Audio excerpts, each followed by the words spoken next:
Hello, this is my Hunahpu, or if you want to be pretentious, Hunahpu Wellspring Rush of Ikorr competitive Tier 1 meta deck.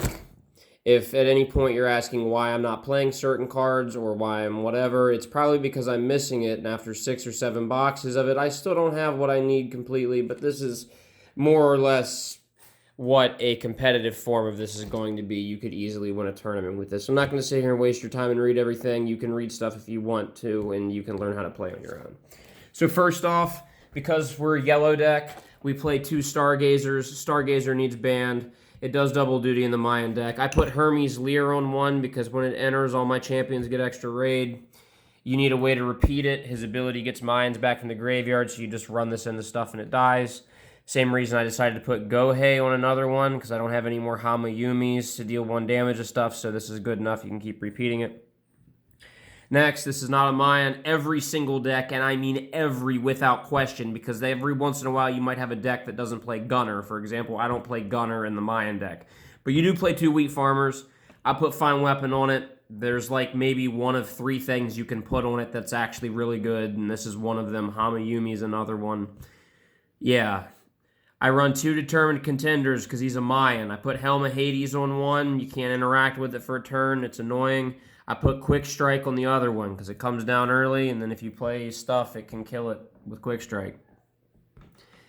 Zolkin with this guy is busted, so the idea is you can have the nuts turn 1, where you go 2 Stargazers, you get 2 extra influence, you use that influence, plus you use the 2 plus the 1 to play a 3-drop, or play something. Sorry. Yeah, I'm really bad at sequencing this. Now I'm going to get called out by that one scalper.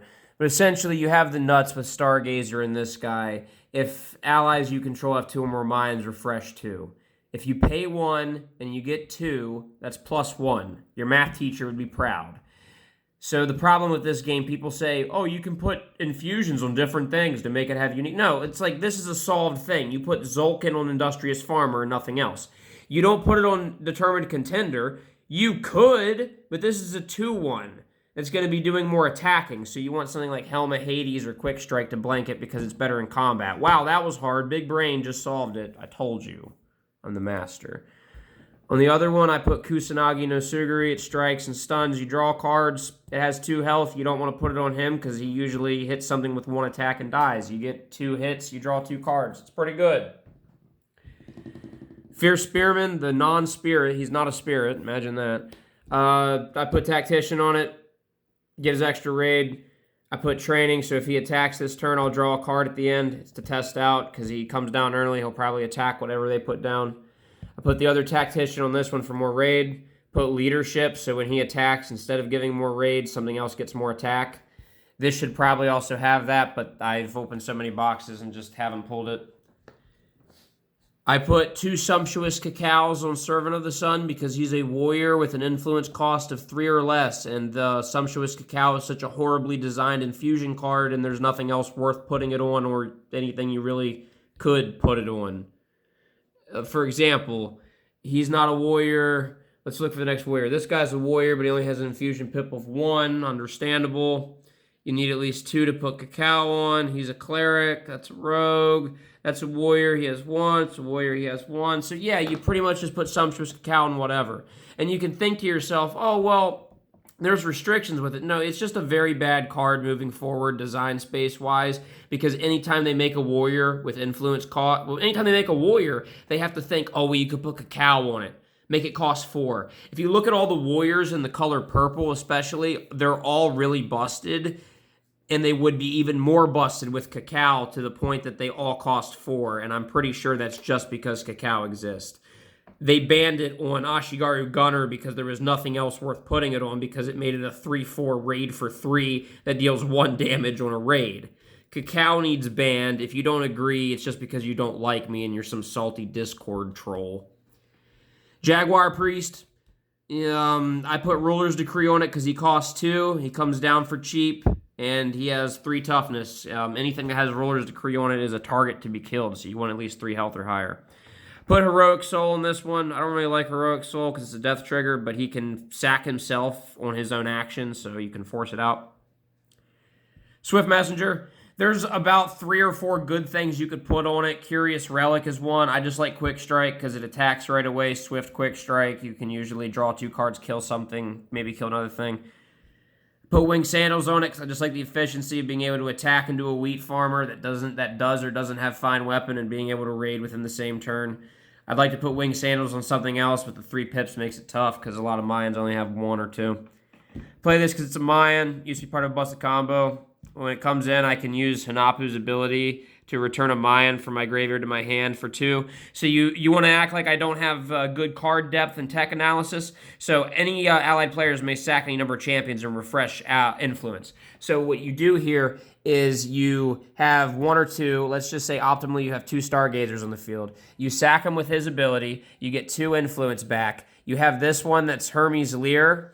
So you also had a Roaring Aegis on it, so you can activate the ability for free. So you activate the ability, return a Mayan champion from your graveyard to your hand. You return the one with Hermes Lear from your graveyard to your hand, using the ability for free, having generated 2 influence from sacking them. Then you play that, get yet another influence, and Hermes Lear the entire field. Now that's tech. I don't know, you probably play that too because it's Mayans and they're brain dead, but there, I explained it for you. I'm helping the community, you fool. 2 Jaguar Warriors, Rubber Ball, because he attacks twice. Jaguar Champion, I just put the headdress on him because to me, that's the most annoying thing to try to remove. And I put Destroy Spirit because even though it's 5, it comes late. Spirits sometimes come late. You can't always determine when your opponent's going to have a Spirit or a Yokai. I took tech from the Scalper. I play Niobe. I think he plays 2 because if you have turn 1 double Stargazer Niobe, it basically makes it so your opponent will never catch up to you. But why he's not too good at this game is because I play 1 copy of Thoth Thrice Great in my list because 2/6 raid 2 for 4 is busted. But you get a dig 5, throw the rest to the graveyard, and then boom, you get a return Mayans from the graveyard. You run 1 Iwa, he's just busted, read it again. You run both Jaguar and Hunter Twin. They're busted. They're literally in his rush name. Don't play this deck unless you pulled the ultra rare here and the rare here. It's not worth it. Next. Typically, these draw spells aren't very good because you can't do them on your opponent's turn in this game, but because everything is so cheap, you could get Stargazer, you can get Wheat Farmer, cost 1, cost 1, cost 1, cost 2, cost 2, 2. You can just play this and then grab a Mayan you can play within the same turn. Removal that lets you draw cards for cheap, really good. It's just over-redundant copies of Hunahpu's effect to return stuff, except you can make stuff cheaper, and you have a lot of 1-drops. You can make Wheat Farmer, and all the 1-drops cost 0 until the end of the turn, so yeah. And then this is the real tech here. I run 2 copies of the 3-cost spell, the Egyptian spell, Desiccate. Mill 3, then add an Egyptian champion from your graveyard to your hand. So you can return Thoth, or you can return Wheat Farmer because every deck runs it. Now, I get I don't have too many more Egyptians, but being able to just mill 3, to me, I think this is the best mill enabler spell. Maybe behind like Vizier, the Sand Vizier guy, which I just don't think there's room for it, but it enables you to return stuff. You run 2 copies of Heat Lightning because it's a 3-for-1 potential and it's the best removal in red. And then you run 1 copy of Royal Necropolis because if you have a good board state, you give all your champions Reanimate, and now they're really hard to deal with. And I also haven't pulled any copies of Enduring Spirit, Jade Funerary Mask, Eye of Ra, or I think those are the only busted things I'm missing. So yeah, there's Mayans. Copy this deck if you want to win, or you can be petty and act like I don't know tech, but I think that the Starry-Deered Crocodile, Roaring Aegis, Hunahpu with Stargazer, Hermes Lear is busted tech, and you're going to copy that and play that, and everybody that's actually competitive will do the same. So yeah, Schlockfather out.